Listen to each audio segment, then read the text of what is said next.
And joining me now is Republican Congressman Dan Meuser of Pennsylvania, who was seated in the front row near Trump at the rally last night when those shots broke out.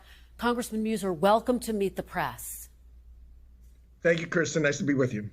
Well, I really appreciate you are being here with us on what is a somber day for you, for your community, and frankly, for this entire country. You obviously, as I just said, were in the front row yesterday. You were near former President Trump when this all unfolded. I do want to ask you about the events that you witnessed, but first I just want to ask you, how are you doing? How are you holding up, and those in your community holding up today? Oh, I'm fine. Certainly, there's a lot of people that are very upset. This is quite shocking. Certainly at the rally, people were very having a lot of conversation, a lot of God blesses, a lot of how are yous, as opposed to thinking about themselves, which was pretty touching. And throughout the evening and this morning, a lot of outreach from Republican colleagues as well as Democrat colleagues. I've heard from both sides who really feel terrible about this and want to do all we can to keep it from occurring moving forward. Yeah, absolutely. Can you walk me through what you witnessed yesterday, Congressman, as it occurred when those shots rang out? Sure. Yeah, Dasha, your correspondent, gave a very good description as she was there. But it was a typical rally. President Trump came in. We did our pre-rally speeches, got the crowd excited, and a lot of just great people. They're there for one reason: to hear who they want to be their president, their leader, talk about the great things that America should be. President Trump did the pictures as he does. He was in enormously good spirits, as he always tends to be. He came out, it was no more than 6 or 7 minutes, as was stated, into his remarks when the shots rang out. And frankly, I was standing in the front row with Senate candidate Dave McCormick, my House colleague Mike Kelly, Christine Toretti, who's our national committee person in Pennsylvania. And anyway, a bunch of people, of course. And the shots rang out, and the first two, I really looked at Dave, and he looked at me, and we just looked around. We turned around. We knew where they were coming from. And then my eyes just turned fast to the president, fixated on him, and that's when he was hit.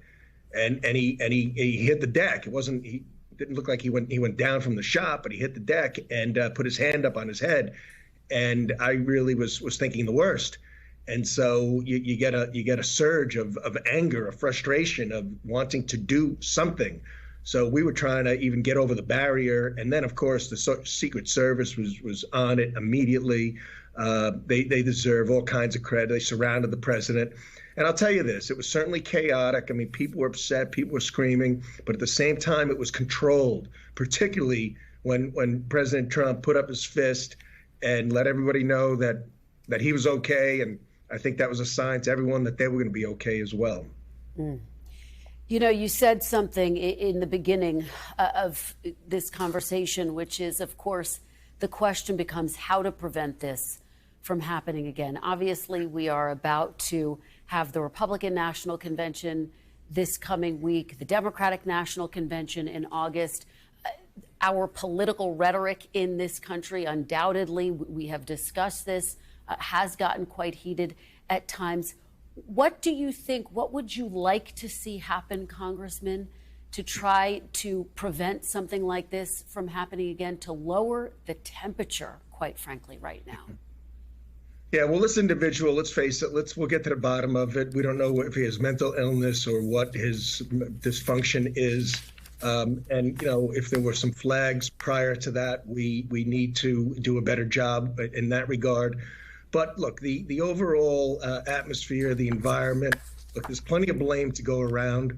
Now, on the same note, I will say that I was listening to Mike Johnson a little bit earlier speak, and he had stated how, this president just gets vilified. And President Trump, there's just from fascism to Hitler to dictator and frankly, none of it's true.